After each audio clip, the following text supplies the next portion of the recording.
সবাইকে স্বাগত জানাই আমাদের ডাব্লিউপি জব হান্ট ইউটিউব চ্যানেলে। বন্ধুরা, আজকের এই প্রতিবেদনটি আপনাদের জন্য খুবই স্পেশাল হতে চলেছে, কারণ আজকের এই প্রতিবেদন হতে চলেছে আমাদের ওয়েস্ট বেঙ্গলের গভর্নমেন্ট এর একটা ট্রেন্ডিং নিউজ নিয়ে বা একটি ইম্পর্ট্যান্ট অ্যানাউন্সমেন্ট নিয়ে। তো আজকের ভিডিওতে যাওয়ার আগে বা আজকের এই প্রতিবেদনে যাওয়ার আগে আপনাদেরকে সবাইকে বলবো, আমার অনেক ভাইরা, অনেক বোনেরা, আমার অনেক বন্ধুরা যারা আছেন আমার ভিডিওতে রেগুলার দেখেন কিন্তু সাবস্ক্রাইব করেন না ভাই, তো আপনাদেরকে রিকোয়েস্ট করব যে সাবস্ক্রাইব করে দিন, কারণ আমরা পরবর্তীকালে অনেক ভালো ভালো নিউজ বা রিক্রুটমেন্ট কিংবা প্রতিবেদন আনতে চলেছি। তো সেগুলো সবার আগে দেখার জন্য সাবস্ক্রাইব তো ভাই করেই রাখতে হবে। তো এখনই করে দিন সাবস্ক্রাইব, আর যদি ভিডিও ভালো লাগে একটা লাইক করতে ভুলবেন না। চলুন সময় নষ্ট করবো না, সরাসরি আমরা এই প্রতিবেদনের মধ্যে ঢুকে যাবো। আজকের প্রতিবেদন কী আছে? ওয়েস্ট বেঙ্গল গভর্নমেন্ট 2025-এ নিয়ে এসেছে নতুন স্যালারি ইনক্রিমেন্ট আপডেট। দেখুন, এটা অনেকটা ডেট চলে এসেছে, অর্থাৎ অনেকগুলো আপডেট হয়ে গেছে, অনেকগুলো হতে চলেছে। তো আমরা সবগুলো নিয়েই ডিসকাস করেছি, সবগুলো নিয়ে আলোচনা করেছি। আপনাদেরকে বলবো যে আপনারা ভিডিওটি শেষ পর্যন্ত দেখুন। আপনার যদি হয়েছে তাহলে অবশ্যই আপনি খুশিতে থাকবেন, আনন্দে থাকবেন, এবং যদি না হয়ে থাকে অবশ্যই কমেন্টে জানাবেন। আমি বলে দিতে পারি আপনাদেরকে কবে হতে পারে আপনার বিষয়টি, ঠিক আছে? তো সবাইকে বলবো যে ভিডিওটি শেষ পর্যন্ত অবশ্যই দেখবেন। ওকে, এই বছর রাজ্যের হাজার হাজার কর্মচারীদের মুখে হাসি ফোটাবে, কারণ এবারে হতে চলেছে 18% ডিএর ইনক্রিমেন্টস এবং নতুন part time group D remuneration বা পারিশ্রমিক প্ল্যান চালু হতে চলেছে। এই পোস্টে তুমি জানতে পারবে নতুন বেতন বৃদ্ধির সম্পূর্ণ নিয়ম, কাদের জন্য প্রযোজ্য হতে চলেছে, কবে থেকে কার্যকর হবে এবং কিভাবে তোমার স্যালারি স্লিপের পরিবর্তন আসবে। এভরিথিং ইন শর্ট ডিটেলস আপনারা জানতে পারবেন। মেজর আপডেট হাইলাইটস আমরা করে রেখেছি, সেগুলো কি? তার আগে একটা জিনিস বলবো, এই যে প্রতিবেদন আপনারা দেখতে পাচ্ছেন বা যদি দেখতে পান, তো এই প্রতিবেদনটা যদি আপনি নিজে পড়তে চান তাহলে আমরা ভিডিও ডেসক্রিপশন বক্সে অবশ্যই লিঙ্ক দিয়ে রাখবো। না হলে আপনি এক কাজ করতে পারেন, ক্রোমে যাবেন, ক্রোমে গিয়ে সার্চ করবেন www.jobhunt.com। প্রথমে যে ওয়েবসাইটটি আসবে এখানে আপনি ক্লিক করবেন। এখানে ক্লিক করলে এখান থেকে আপনি খুঁজে নেবেন WP গভর্নমেন্ট স্যালারি হাইক 2025, এটা আপনি খুঁজে নিতে পারেন।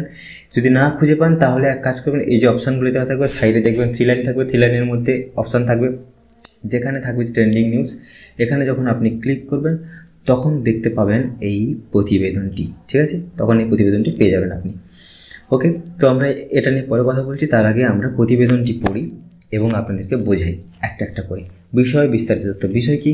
কার্যকর তারিখ 1 এপ্রিল 2025 থেকে শুরু হয়ে গেছে অনেকের, যাতে শুরু হয়েছে তারা অবশ্যই কমেন্টে জানাবেন।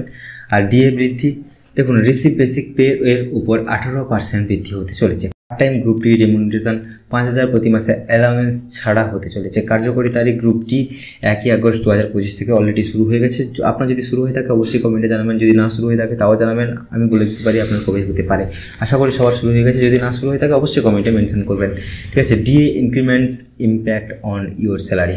কর্মচারীর ধরন, রিভাইজ বেসিক, পুরানো বেতনের আয়, নতুন ডিএ 18% আনুমানিক নতুন মোট আয়। দেখুন, ক্লার্ক লেভেল এমপ্লয়িজের জন্য যদি এটা জাস্ট আনুমানিক ধরা আছে, যদি 25,000 টাকা রিসিভ স্যালারি হয় তাহলে পুরনো মোট আয় হতো 31,000 টাকা। নতুন ডিএ বৃদ্ধি হয়েছে 4,500 টাকা, তো আপনার আনুমানিক আয় এই পর্যন্ত হতে পারে 25,500 টাকা। তো স্কুল টিচারদের জন্য যদি ধরা হয় 20,000 টাকা, তাহলে পুরাতন যে আয় হয়েছিল সেটা হচ্ছে 25,500 টাকা। নতুন ডিএ ইনক্রিজ হয়েছে 18%, সেটা নিয়ে ধরা হয় 3,600 টাকা। টোটাল আপনার আনুমানিক আয় হতে চলেছে 29,100 টাকা। এবার আসল গ্রেড পে লেভেল বা HAR ভাতার ওপর কিন্তু নির্ভর করবে কারা এই সুবিধা পাবেন বা আপনার এলিজিবিলিটি কাদের হতে পারে। রাজ্য সরকারের স্থায়ী কর্মচারীরা কিন্তু এই সুযোগ পাবেন। রাজ্যের সহায়তাপ্রাপ্ত কেন্দ্র, স্কুল, কলেজ, অফিসের স্টাফ এরা কিন্তু পেতে চলেছেন। মিউনিসিপ্যাল বা লোকাল বাড়ির কর্মীরা, যদি প্রশাসনিক অনুমোদন থাকে তাহলে কিন্তু তারাও পেতে চলেছে। পার্ট টাইম ও গ্রুপ ডির কর্মীরাও কিন্তু পেতে চলেছে। ইম্পর্টেন্ট রুলস বা ক্যালকুলেশন বেসিক, কীভাবে ক্যালকুলেশন করেছে একটু দেখে নিন ভালো করে। ডিএ ক্যালকুলেশন হবে শুধুমাত্র receive basic pay plus NPA যদি থাকে আপনার, এর ওপরে special pay, extra duty allowance, HRA ইত্যাদি এই হিসাবের বাইরে থাকবে। এদের ক্ষেত্রে ডিএ বৃদ্ধি প্রযোজ্য হতে পারে সরকারের নিয়ম অনুযায়ী। ওকে, ইওর অ্যাকশন প্ল্যান, আপনি কি করতে পারেন এর জন্য? বা আপনার হয়েছে কিনা দেখার জন্য কি করতে পারেন, নিজের স্যালারি স্লিপ এর নতুন বেসিক ডিএ আপডেট হয়েছে কিনা দেখতে পারেন আপনি। যদি না হয়ে থাকে তাহলে অবশ্যই কমেন্টে জানাবেন। যদি পার্ট টাইম গ্রুপ ডি হয় তাহলে নিশ্চিত হয়ে যাবে 5,000 রেমিউনারেশন যুক্ত হয়েছে কিনা সেটা দেখে নেবেন। তোমার অফিস বা প্রতিষ্ঠান থেকে অফিসিয়াল মেমো দেখে নিয়ে অনুমোদন আছে কিনা আপনি দেখতে পারেন। এগুলো আপনার অ্যাকশন হতে পারে, আপনি এগুলো করতে পারেন, ঠিক আছে, বলে দেখতে পারেন যে এগুলো আপনার ক্ষেত্রে প্রযোজ্য হয়েছে কিনা। যদি না হয়ে থাকে অবশ্যই কমেন্টে জানাবেন। ওকে, কবে থেকে ডিএ কার্যকর হবে? 1 এপ্রিল 2025 থেকে, এর আগেই বলেছি আমি। তো যাদের হয়ে গেছে তার বেস্ট, যদি না হয়ে থাকে কমেন্টে অবশ্যই জানাবেন। পার্ট টাইম কর্মীদের কি ডিএ পাবেন? না, এরা ডিএ পাবে না, তবে 5,000 টাকা রেমিউনারেশন পাবেন অ্যালাউন্স ছাড়া। ওকে, যদি স্কুলের শিক্ষকরা কি পাবেন? হ্যাঁ, স্কুল শিক্ষকরা পেতে পারে যদি প্রশাসনিকভাবে অনুমোদিত থাকে বা প্রশাসনিকভাবে যদি আপনাদেরকে সহায়তা করে থাকেন। তার পেনশনভোগীদের ক্ষেত্রে কি প্রযোজ্য হবে? হ্যাঁ, ডিএ অংশে প্রশাসনিক ক্ষেত্রে হতে পারে। ওকে, ফিউচার পসিবিলিটি, ভবিষ্যতে আপনার কী হতে পারে? 2025 সালের পর রাজ্য সরকারের পরবর্তী বড় পদক্ষেপ হতে পারে নতুন পে কমিশন রেমুনারেশন। যদি তা কার্যকর হয় তাহলে আরও বড় স্যালারি স্ট্রাকচার রিসিভ হতে পারে আগামী বছরগুলোতে। ওকে, কনক্লুশন হিসাবে কী আসতে চলেছে দেখুন। কনক্লুশন হিসাবে government job salary increment West Bengal 2025 শুধু একটা ঘোষণা নয়, এটা একটি রাজ্য সরকারি কর্মচারীদের জীবনে নতুন এক অধ্যায় হতে চলেছে। 18% ডিএ বৃদ্ধি এবং 5,000 রেমিউনারেশন এর ওপর পার্ট টাইম স্টাফ, এই দুটো পদক্ষেপ রাজ্যের কর্মীদের আর্থিক স্থিতিশীল আরও দৃঢ় করবে। ওকে, তবে এখনই তোমার অফিসে যোগাযোগ করো এবং নতুন স্যালারি স্লিপ যাচাই করো আর ভবিষ্যতের পরিবর্তনের প্ল্যান এর পরিবর্তনের জন্য প্রস্তুত থাকুন।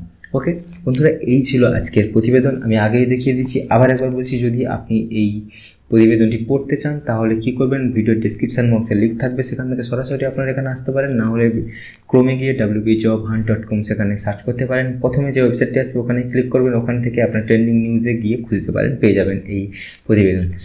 আর যদি আপনারা চান যে আপনারা পরবর্তীকালে কোন বিষয়ের উপর ভিডিও দেখতে চান তো অবশ্যই জানাবেন কমেন্টে। আমি অবশ্যই চেষ্টা করবো এই বিষয়ে ভিডিও তৈরি করে আপনাদেরকে দেখানোর জন্য।